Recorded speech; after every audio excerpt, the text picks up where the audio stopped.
Today we're going to talk about how the cell makes a copy of itself, how it undergoes reproduction, and reproduction not in the sense to produce a new organism, but we are multicellular organisms. Most everything in the animal kingdom, plant kingdom, we have many multicellular organisms, and our cells wear out.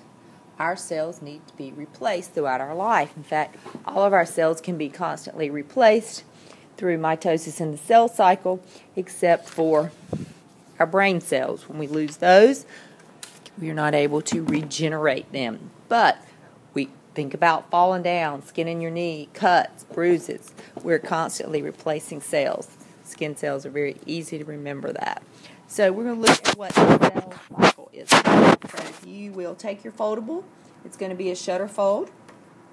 Again, you're going to add notes under each tab on the grid.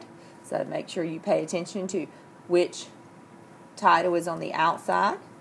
And then once again, we will add pictures to illustrate each of our notes.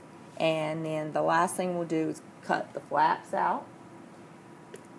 So we are going to start with interphase.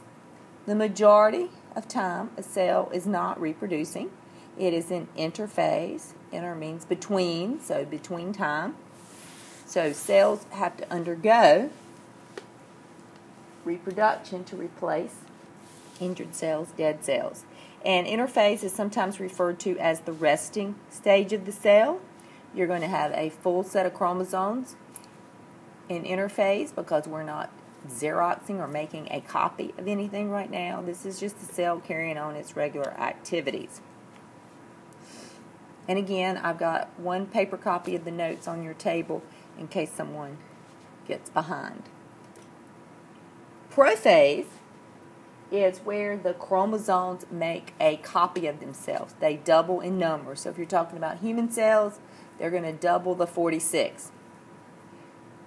Because the cell is going to divide, and each of the new cells needs a full complement of DNA. They need it all. They can't carry out their functions if they don't have a complete roadmap to do that. And that's literally what the DNA is. It's like the directions in something that you have to put together. It's telling that cell how it's going to carry out all of its functions.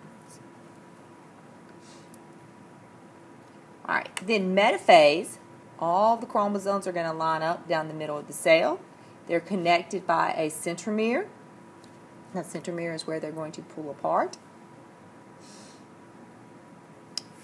Then the chromosomes are going to begin to separate at the centromere in anaphase. And they're going to begin to move to opposite ends of the cell because the cell is getting ready to be split in half, and you want each half to have a full set of chromosomes.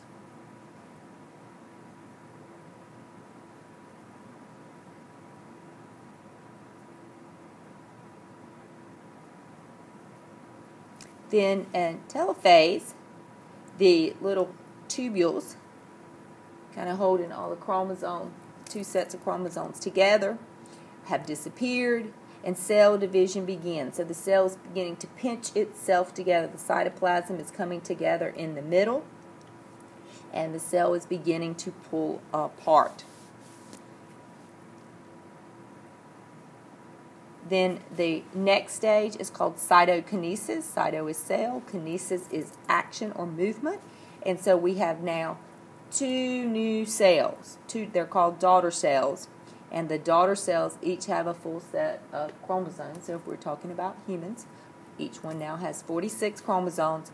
So they're new skin cells, they're new stomach cells, they're new blood cells, whatever kind of cells they are, they have all the directions they need to carry out their functions.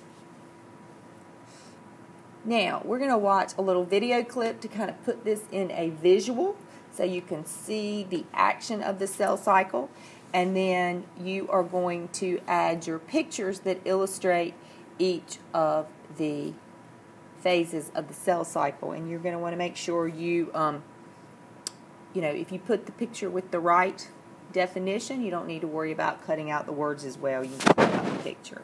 So that's up to you.